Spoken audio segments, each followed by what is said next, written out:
আপনারা দেখেছেন গত 1 এপ্রিল যে ভয়াবহ ঘটনা ঘটে, সুপ্রিম কোর্টের নির্দেশেই এসআইআর এর কাজ করছিলেন আর বিচারকরা তখনই তারা ভয়াবহ ঘটনার মুখোমুখি হন, দীর্ঘক্ষণ আটকে থাকা এবং তারপরের ঘটনা আপনারা জানেন, যার জেরে প্রাণহানির আশঙ্কা করেছেন খোদ বিচারকরা। আর সেই ঘটনায় আমি এখানেই বিমলদার কাছে আসবো। বিমলদা, সেই ঘটনায় মমতা বন্দ্যোপাধ্যায় বলছেন যে বিজেপি বাইরে থেকে লোক নিয়ে এসে এই ঘটনা ঘটিয়েছে। মোথাবাড়িতে জাজেদের ওপর যে আক্রমণ হয়েছে, মুম্বাই থেকে বিজেপি ধার করে এনেছে মিমদের, যারা এই ঘটনাটা ঘটিয়েছে। হারাধনের বাবার গরু হারিয়েছিল, সারাদিন খুঁজে এসে বলছে, ওরে হারাধন এক গ্লাস জল দে না রে ভাই। তো হারাধনের মা বলছে, কি গো হারাধনের বাবা, তোমার কি মাথা খারাপ হলো, নিজের ছেলেকে ভাই বলছো? বলে, গরু হারালে এমনি হয় মা, তো গরু হারালে লোকে নিজের বউকেও মা বলে ডাকে। তো এটা ভুল ভালো হবেই, কারণ দুদিন পরে ক্ষমতা হারিয়ে যেতে বসেছে। ক্ষমতা যেদিন হারাবে তারপর পাবলিক আজ অব্দি যে অত্যাচারিত জনগণ, তারা কি করবে এখন তো বুঝতে পারছে। তো এরা রাজনীতিরা মোটামুটি করেছে তো একদিন, ক্ষমতা হারানোর পরে মানুষ এদের কী হাল করে ছেড়ে দেবে এটা তো ভালো জানে। ফলে আজকে ভুল ভালো হচ্ছে, লোকাল পুলিশ ধরেনি, সিআইডি ধরেছে। তার মানে লোকাল পুলিশটা সরকারের হাতে নেই, মানে যত লোকাল থানার পুলিশ অফিসার, তৃণমূল বলছে ওটা পুরো কমিশনের মানে আন্ডারে, গোটাটাই নির্বাচন কমিশন বসিয়ে দিয়েছে। কমিশনের আন্ডারে না, কারণ নির্বাচন কমিশনের কাজের সঙ্গে তো সিআইডি জড়িত থাকে না। ওরা যখন নিযুক্ত হয়েছিল নির্বাচন কমিশনের দ্বারা নিযুক্ত হয়েছিল, ওরা যখন ওখানে চাকরি করছে, নির্বাচন কমিশনে চাকরি করছে। আরে কাকে বোকা বানান বলুন দেখি? এরা প্রত্যেকে জেনারেল অ্যাডমিনিস্ট্রেশন, এটা কিন্তু সম্পূর্ণ থাকে রাজ্য সরকারের হাতে।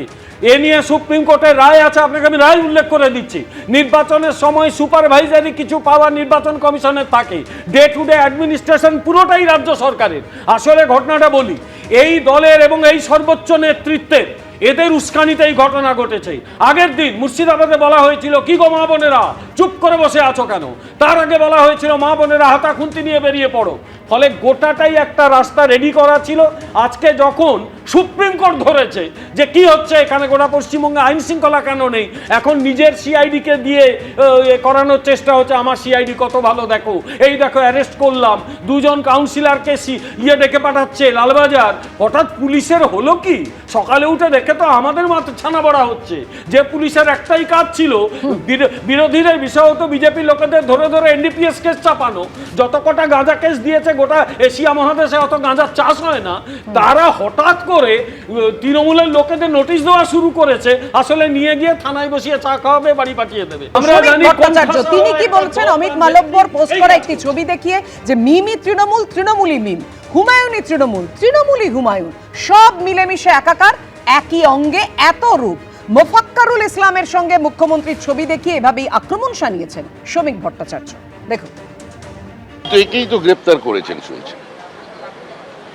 মানে মিমি তৃণমূল, তৃণমূলই মিম, হুমায়ুনই তৃণমূল, তৃণমূলই হুমায়ুন, সব মিলেমিশে একাকার, একই অঙ্গে এত রূপ, অপূর্ব। এবিপি আনন্দ, এগিয়ে থাকে, এগিয়ে রাখে।